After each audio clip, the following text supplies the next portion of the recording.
Hey guys, I'm Sarika and welcome to Your Knowledge Buddy. So today I'm back with another new video where I have a special guest and she is not coming on the channel for the first time. She had been on my channel previously where she shared how she applied for PSW on her own and she got her visa within 48 hours. And today she's back explaining her journey, how she got visa sponsorship job not from one company but two companies. And she was a fresher with no experience from India. So without any further delay, let me introduce you guys to Divya. Hi Divya, welcome back to Your Knowledge Buddy once again. Thank you, Sarika. How are you?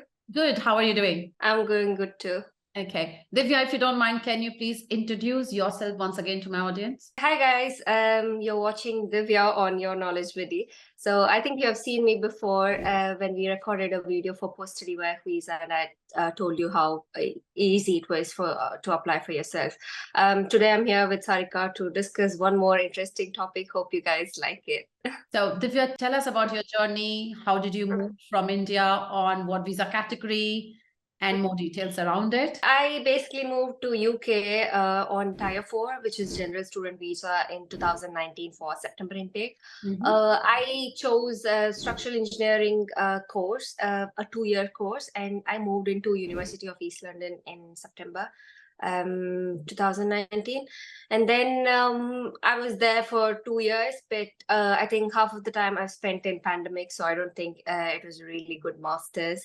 But I studied everything, but the second year, which was supposed to be internship, was completely in pandemic, so we couldn't really reach out to companies, can't ask them, like can't speak with them face to face and ask for different opportunities. It was thoroughly online, which was really new to me, and it was a new country as well. So I did manage to get internship at my university as a research assistant, but I don't think everybody got internship. I don't think the college helped everybody to get internship. It was solely their responsibility to get an internship and report it back to the university. So that one I was supposed to do for 9 months, 9 months of internship, and I finished my internship in May 2021, and I graduated in September 2021. So this was my studies. Studies was quite good. And then maybe if it was like everything face to face, I would have even more got things up to UK standards. But still, I managed somehow to get it. And then as course wise, it's a really good course if you're a civil engineer choosing a structural engineering. If you have to think from India, you feel it's difficult, but once you have the right skill sets and just follow whatever your lecturer tells you to follow, and just develop your soft skills, probably like softwares on the side, up like alongside studying, so that will actually help you to get jobs later. And then for me, like I knew quite a few softwares, and even the university had taught me like 1 or 2 extra softwares than what I knew from India. And then September 2021, I started looking for my job once I got my graduation certificate, like full-fledged. And then I made a lot of applications, like you can't even believe. Like I used to make every day whatever civil engineering roles used to come up, I used to just apply. And then maybe a good CV was somewhere I was stuck. And then I tried to get my CV, like I just saw online resumes, and I just saw some videos or like how to make a proper one. But still, if you have genuinity in the way you write your CV is what all matters. You should not be like copying, like now say ChatGPT. And then I applied quite a few jobs, like maybe say more than 500 or 600 by the time I got my first job. And then now, end of November that year, I got a job. That was basically a contract job, which I was not really happy, but I thought something is better than, just sitting at home doing nothing. And I didn't have any experience back from India. So I thought, let me grab it. And I then went, and that got extended to 8 to 9 months. And then I was able to find a good company with the experience I had with that one. So yeah, the journey continued, and the company which I got on as a second job, once I finished my contract, I got into another company. That company was ready to give me visa, like which is the main criteria for somebody who is on PSW or an international student. So I just said yes, and I came ahead with that one. And then at the end of my PSW, I got another opportunity which was even better than the previous one, and now I'll be starting the TOEIC soon, and I'll be jumping on my tier 2 successfully. Oh my God, such an amazing journey. Mhm. Sure, there will be a lot of people who will be inspired by your journey. So I got a couple of questions already. So while you were talking, you did mention about certain softwares. Can you give an Mhm. example of what kind of softwares you know or you think it will be beneficial for students? The key software for civil engineers is AutoCAD. I'd say AutoCAD, learning AutoCAD, if not in your bachelor's time, it will help you in your master's time. Not even in master's, it will help you during your job, because no company can, work without AutoCAD. So AutoCAD is one. And then I would say for software analysis, I would say StatPro and TEX. I would say MicroStation and MicroStation, MicroDrainage, and Revit. So Divya, then anybody can learn it by themselves, like if they go to YouTube or any free resource. Mhm. Yes, definitely. I don't think you need to go to classes to learn this. Now it's everything is available on YouTube with like class 1 to maybe like until you excel the complete software. So I think even YouTube can benefit you from learning certain Yeah. softwares, but you just need to understand the concept behind it. So Yeah. software will teach you the next. Yeah, wherever you learn from doesn't matter as long as you know how to use that software, right? Yep. Okay, so Divya, there's another question which people generally ask, and it is from the girls, and girls mainly from India. I don't see too many people or too many women or girls in the civil engineering field. So, common question that I have received is, do you think this is a good career for girls? I think the old superstitious belief is that a woman can't be on site doing work like men. I think it's completely different for the ideology UK is following, or any abroad countries will follow. I think even in India, they will be bringing this up very soon. Basically, you have a site job and an office job. So what I am doing is a consultancy, which is basically working in office, so which is really comfortable for women. And I have a couple of my friends who are working on site as well. Just before you have your family, I think if you're individual you can work it out, but maybe once you get into your family it's really difficult to balance it. So I would say on the safer side, if you start your journey from consultancy, like hybrid working, so it will be really comfortable.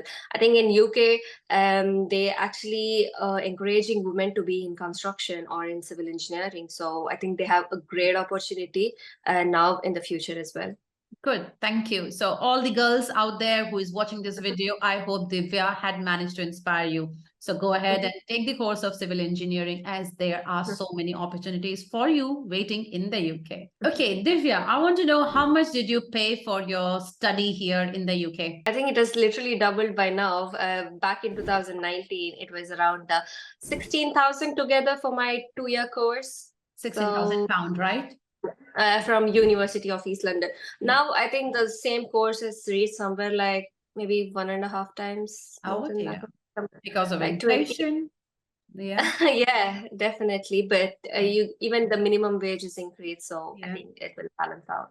And have you managed to pay back your student loan already? Yeah, I exactly took what I wanted for my course fees. Other than that, I didn't take anything because I had a part time here, so I could just balance out everything, the rest of the expenses. So my loan, yeah, I've done it. Okay, that's amazing. So again, another inspiring story. If you guys are taking loan, you see, you can pay that back, you know, if you happen to even start with your part-time job or later on with your full-time job. So Divya, thank you. I have another question. So you did say in your introduction, you did face lots of rejection. So did you analyze why were you getting rejected? Yeah, initially, once I started applying, as soon as I got my PSW, they were actually telling me that you were overqualified sometimes for site engineer roles. You would just needed a diploma degree or a bachelor's degree in civil engineering. And some of the reasons were you don't have much experience, or you would like these two were the main reasons, I would say, because sometimes they will actually, like, this is the internal reason, like nobody would know, like they would prefer who already is in the UK. I mean, like a local here, like maybe whoever has the citizenship, or like a localite here, rather than like taking international, because they definitely know they have visa constraints later. So that will be the reason. And by the end of my PSW, like I mean, I already got a visa sponsorship job, but for few of my friends who are applying during the end period of their visa, they're telling you don't have UK experience, plus your visa is running out. So if we need to give you a job, we need to check you for like at least 3 months, like which they say probationary period. So if you are crossing that period and you don't have a visa, then it's of no use giving you 3 months of initial training and just letting you go.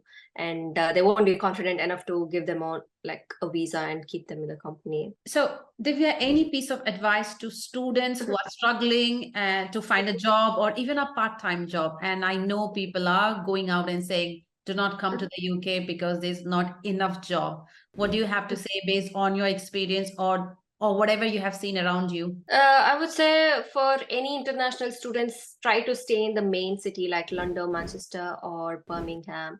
Out of these three, I would say stay in London because you have a lot of opportunities there, even for part-time or to start networking with your community people, like maybe who belong to civil engineering, who are like-minded people, because having people next to you who can support you with all your for your dreams, like it's really important. As in, if I have to speak about part-time, don't stress yourself and do more work than 20 hours, so because you won't be able to concentrate on your studies.